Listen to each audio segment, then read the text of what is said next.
Hi, today we're going to take a look at the Reaver Titan, which has been built, was originally made for Titanicus, but it will now be a part of the Legion Imperialis range. Obviously, it will be reboxed in Legion Imperialis packaging eventually. So let's open it up and take a look.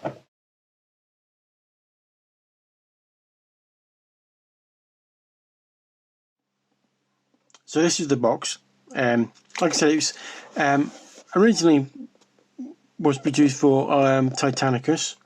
It will now become, or once Legion Imperialis is released, it'll become part of the Legion Imperialis range, and it will probably get new packaging and new box art and the rest of it. It is a single model in the sort of 8 to 10 mil scale. It does come with transfer sheet, and let's just open it up. According to the box art, there are some head options, weapon options, so melta cannon or volcano cannon, and then obviously the chain fist. So comes with 3 sprues, building guide, the transfer sheet, and then obviously the base for it to go on. Now, I'm not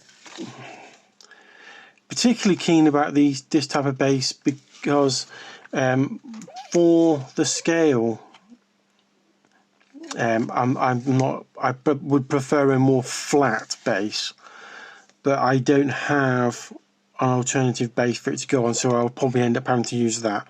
Now, I'm not going forward. Once Legion Imperialis comes out, I will probably replace the GW bases with these sort of flat Renedra bases. So that's our selection of transfer sheet from the transfers, and you get quite a few different types to put on the model. Not sure if you will use any yet. I'm contemplating maybe doing some freehand. And the instructions are fairly straightforward. They're quite clear and concise. This type of thing you'd want from a model kit build.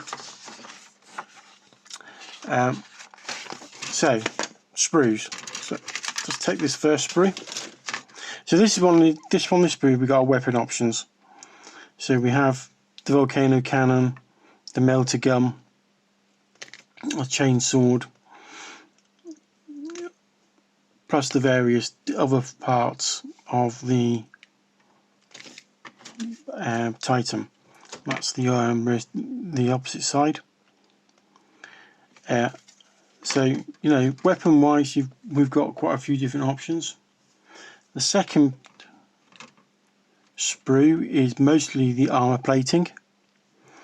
You've got what options here are, he's got a lot of iconography on some of the platings. So you can get a plain version there, or you can go with the more piece with the detailed iconography and imaging instead of just plain. Or if you want to freelance or put decals on, then you can take that option instead.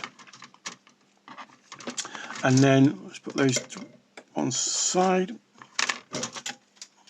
The final sprue is just the remaining parts of the Titan, such as the feet and other parts here and there. It's quite for what is essentially a 10mm model.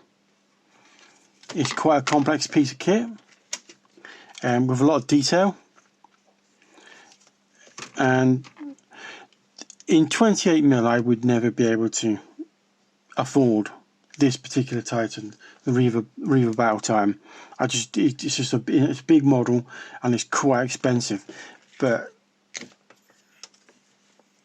in Legion Imperialis, I could field 2-3 of these. I mean, they're £30 kit or thereabouts, depending on where you purchase it from. So it is quite feasible to put more than one of these on the table as part of your army list.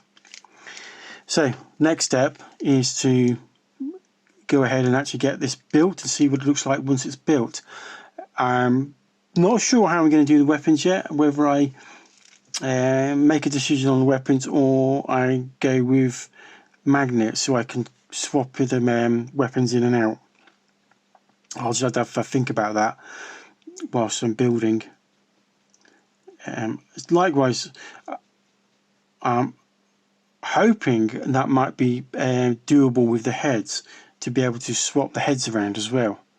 But we'll have to wait and see once I'm actually building a kit and start gluing bits and pieces together, whether that's actually a feasible option regarding the heads, or whether you've got to pick one and that's the one you have to go with.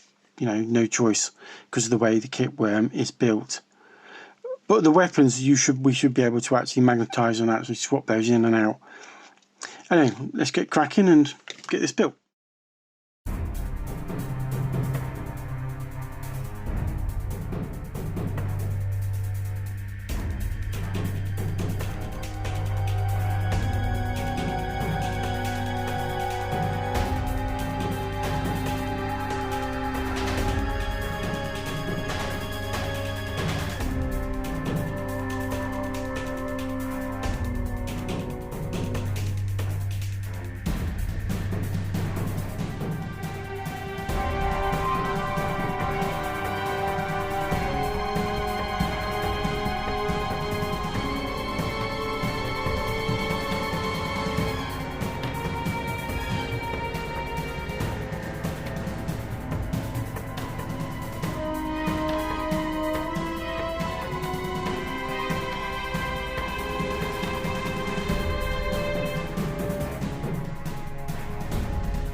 Finished building the kit. It's not too difficult. There's some fiddly bits on there.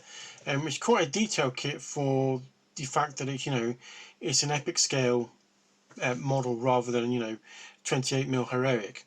So there's quite a lot of pieces to it that I wasn't expecting to be on a miniature that size. It's exceptionally well made kit. Especially when you think about the fact that it's a 10mm model.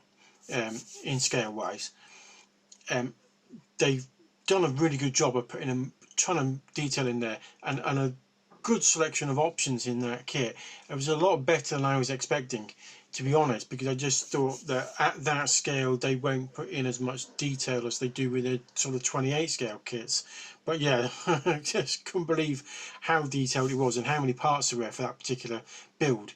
Great kit overall, and yeah, I'm definitely might probably pick up another one at some point.